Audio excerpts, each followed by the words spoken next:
Hey guys, welcome back to another awesome video. My name is Noks, N-O-K-S, all up in your screen. I'm back again, guys, with the tips that will help you in the workplace. And today I just want us to talk about something that most people struggle with, and it's one of the reasons most people would move from one job to the next job is because they feel they're taken advantage of at work, and they feel like I'm doing so much and this person is giving me so much pile of work and this person is giving me more work. I end up not doing my own work, or in that case I end up putting extra hours to make sure that I deliver. Okay.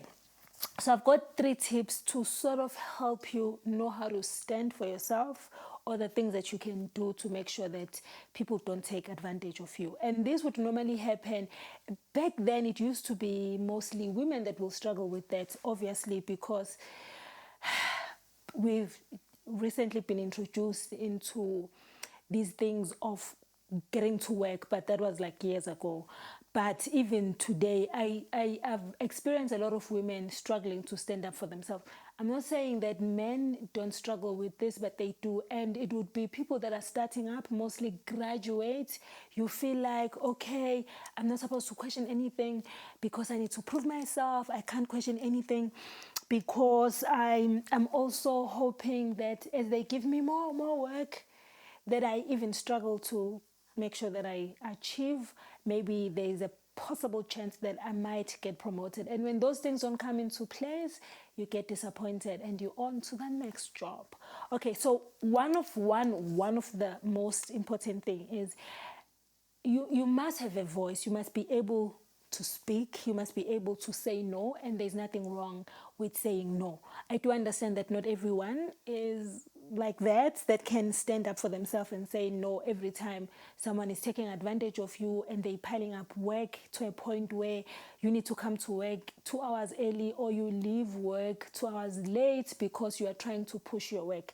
One thing with people that always give you things to do this for me, oh please do this for me, is that when you can't say no, they think you are able to do that, and they'll pile up as much as they can.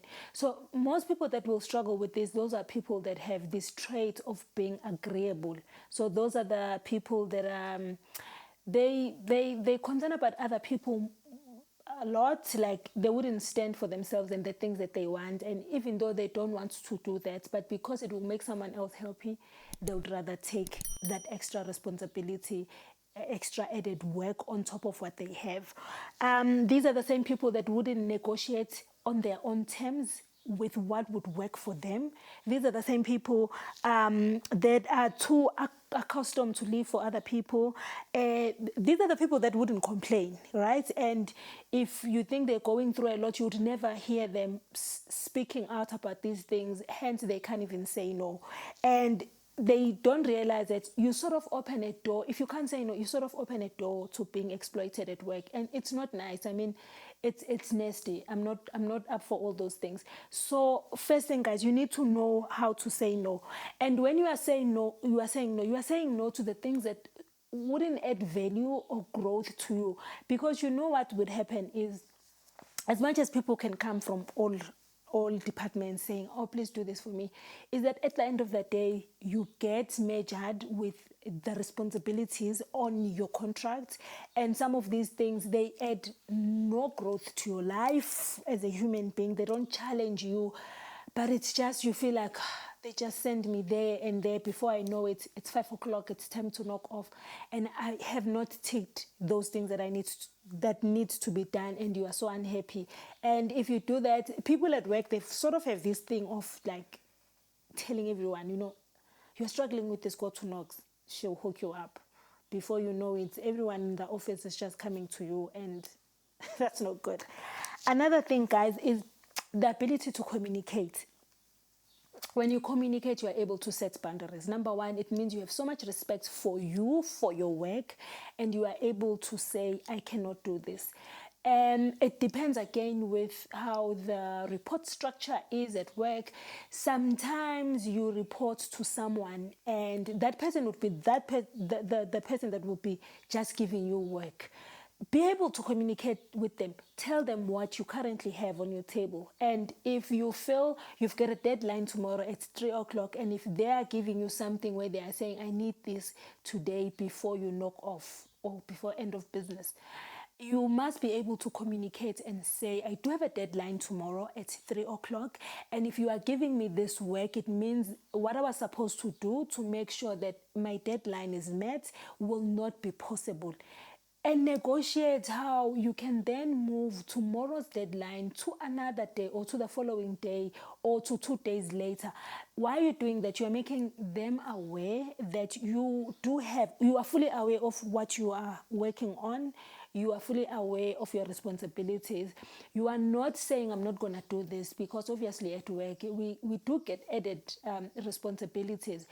But you do have to communicate that you have something that you're currently working on, and if you feel it's too much and you want to negotiate, otherwise they would give you work, you end up not doing anything. The following day when the other projects is due, listen, they are expecting you to deliver. And when you say on the day when you are supposed to submit or hand over whatever project, whatever you are working on, and only then you say, oh, I couldn't finish 1, 2, 3. You sound like you are giving excuses. You honestly, you are not giving excuses, but it's excuses because the timing is wrong. You could have said you were not going to finish. Hence, communication is very important. You need to know your limits. I know people that would push themselves. They would walk around looking dead because they're trying to sort of prove. It's good to prove yourself, to challenge yourself extra, but be very mindful and be aware of your limits. And if it's too much, do say. And another thing, what I've picked up is that if you are able to communicate, it shows so much respect for you, and people start respecting you, because people would know that you don't just walk around and you are supposed to do this and you're going to push it to me because I cannot communicate and I won't be open in terms of me being able to assist you. And guys, we must communicate. One last technique that can help you to make sure that you are not taken advantage of at work is don't always do things for people. Teach them how to do it. And I know this because let's say you are struggling with Excel. If you are always helping people with their presentation, especially on this particular maybe, let me say, everyone knows that when it comes to maybe, let's say, Microsoft, the whole Microsoft Office, you're good at that. Every time they have a presentation, here they are, they're looking for Knox because Knox knows how to do it and it's easy for them. And in most cases, people that will take advantage of you, those are people that would take work that is assigned to them and they sort of push it to you. These could be your co-workers or your colleagues, or let's say even some managers. They have responsibilities too. And as much as they're managing people, they will try and make you guys do so much. But it's important that you do that. You teach people how to do things for themselves. Why are you doing that? So that you show them that, number one, it's doable. You are teachable as a person. And so that next time they are struggling with the same thing, they don't run to you and give you extra work on top of the work that you have. Okay, right. And and when you teach people, people have respect for people that are able to teach.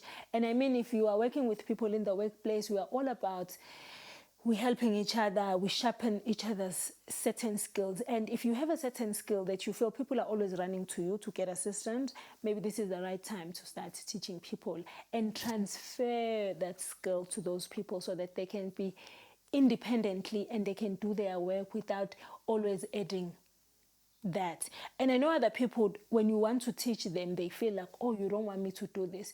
You can, maybe if it's urgent, you can assist them if you are able to assist them, but later on make time, and when the schedules are not as tight and you don't have like deadline and all these things, and take them through and teach them. You are doing that because you don't want them to always run to you every time they want help. And we all know that sometimes people come to you last minute and they're already panicking because they need to submit, and they know that you are able to help them, or you master a certain skill that they actually need for them to submit, or do a presentation, and here you are having to drop everything. So this is the right time to teach them. You are also helping them to gain a certain skill. You are also helping them to be independent in what they do. But most of the time is, you must just know that you don't have to always do something. You don't have to always be available for people. You know, there's nothing wrong with speaking out and saying you're not going to be able to assist them. And I've seen a lot of people being taken advantage of, and it makes me feel bad, even though, because it's none of my business really, and you can't be stepping in people's spaces and be like, listen, they're taking advantage of you. But deeply, I'm just hoping people are able to stand and be able to speak for themselves. So if you are one of those people, maybe previously when you started, I know when I started working and straight from varsity and my first job, there were times where I would just sit down and be like, I think you're taking advantage of me. But at that time, I was like, okay, I need to get as much experience, to a point where I would get home, I would just bath. Sometimes I don't even have the energy to eat because I'm so drained emotionally, physically. Like there's so much, and I'm already thinking about the following day. I need to get to work and do 1, 2, 3. And then I was like, no, this is not the right way to do it. I'm going to stand for myself. And definitely now, I'm no longer 22. I'm not doing my first job. I do have a voice, and I do it so respectfully, but I'm not the right person to take advantage of. I would put you in your place in a very right way. So if you are watching and when you started, you did feel, or even now it's happening. And I'm saying this, guys, because being taken, like when people take advantage of you, they don't look at how old you are, how big you are physically, the position you are. You get managers that get their managers, or you get supervisors that get taken advantage of. It doesn't have to be someone in your department, depending on how big the company is. Some companies, you get a lot of departments or division within a company, and you'll find someone outside your division coming to you, giving you work, taking advantage of you. And yeah, it's not right. Okay, there's nothing wrong with being nice, but be nice and be very assertive and be firm and tell people. And when you can't, I mean, it's okay. On the comment section, please do use it. Give this video a thumbs up. And you guys, please do follow me as well on Instagram at Noks Mrs. D. Otherwise, you guys, I'll see you on another awesome video.